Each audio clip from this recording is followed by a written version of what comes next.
दुर्दैवी आणि समाजाला काळीमा फासणारी आहे. कुणालाही मंजूर होण्यासारखी नाही. आम्हाला यात अतीव दुःख झालेलं आहे. एक आई म्हणून मी त्या आईवडिलांच्या वेदना समजू शकते.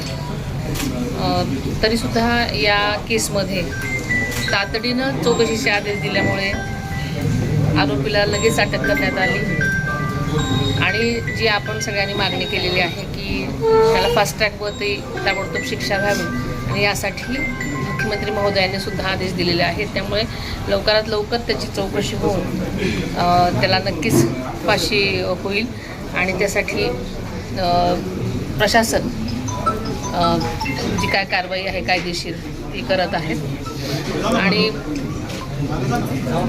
ज्या काही त्यांच्या मागण्या आहेत, ज्या की घरकुल योजनेमध्ये त्यांना घर हवं होतं, त्यासाठी सुद्धा शबरी घरकुल योजनेमधून त्यांना त्यांच्या घरकुलाची व्यवस्था करण्याचे आदेश दिलेले आहेत.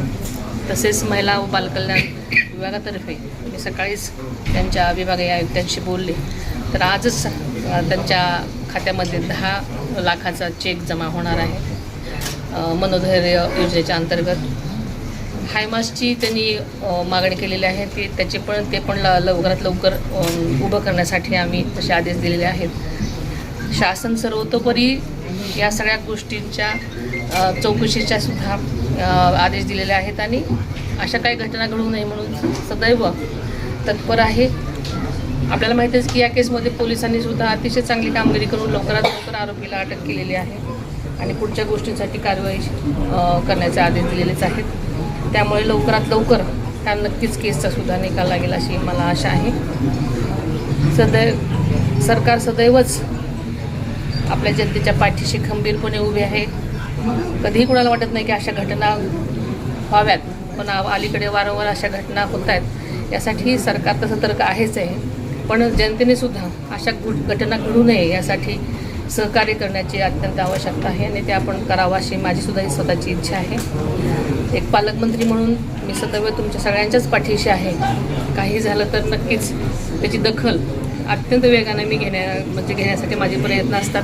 याही केसमध्ये तात्काळ मी चौकशीचे आदेश दिले होते आणि लगेच फक्त मी प्रत्यक्ष ठिकाणी आलेले नव्हते, पण माझा रोज सगळ्यांशी प्रशासनाशी कॉन्टॅक्ट आहे.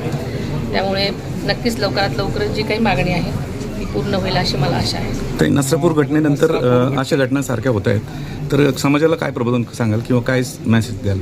मी आता सांगितलं की म्हणजे सरकार तर सतर्क आहेच आहे. अशा घटना घडू नये म्हणून सर्वतोपरी ते प्रयत्न करतच आहे, पण समाजाने सुद्धा अशा गोष्टी घडू नयेत म्हणून सजगतेने बघण्याची गरज आहे.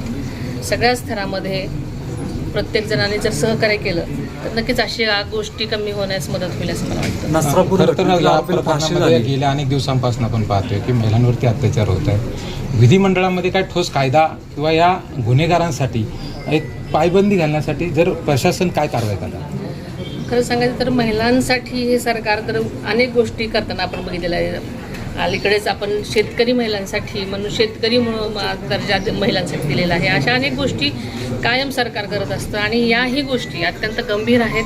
त्यासाठी सुद्धा सरकार नक्कीच यासाठी प्रयत्न करते आणि नक्कीच काहीतरी ठोस भूमिका असेल. शक्ती कायद्याचा जो वारंवार मागणी केली जाते महिलांच्या सुरक्षेसाठी, तुम्ही येत्या काळामध्ये विधान परिषदेत विधानसभेमध्ये या मुद्द्याची मागणी होणार? या मुद्द्यासाठी आम्ही सगळेजणच प्रयत्न करत आहोत. नक्कीच काही दिवसामध्ये ह्याच्यावरती विचार केला जाईल. नसरापूरच्या आरोपीला फाशी शिक्षा झालेली आहे, म्हणजे सुनावलेली आहे, परंतु अजून फाशी नाही झाली. त्याच्याबद्दल काय सांगा? त्यासाठी सुद्धा कायदेशीररित्या कारवाई सुरू आहे आणि त्याच्याबद्दल काय म्हणजे लवकरात लवकर होण्यासाठी आमचे सुद्धा प्रयत्न आहेत. तसे आदेशही दिलेले आहेत मुख्यमंत्री साहेबांनी. त्यामुळे लवकरच काही दिवसांनी निकाल लागण्याची शक्यता आहे.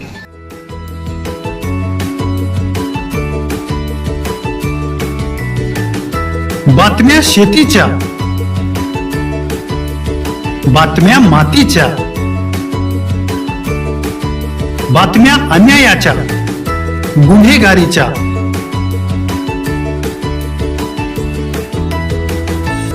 राजकारणाच्या आणि समाजकारणाच्या, शोषणाविरुद्ध बुलंद आवाज, जनसामान्यांच्या हुंकाराची गाज, सत्कार्याला प्रोत्साहन, दुष्कृत्याला अनुशासन,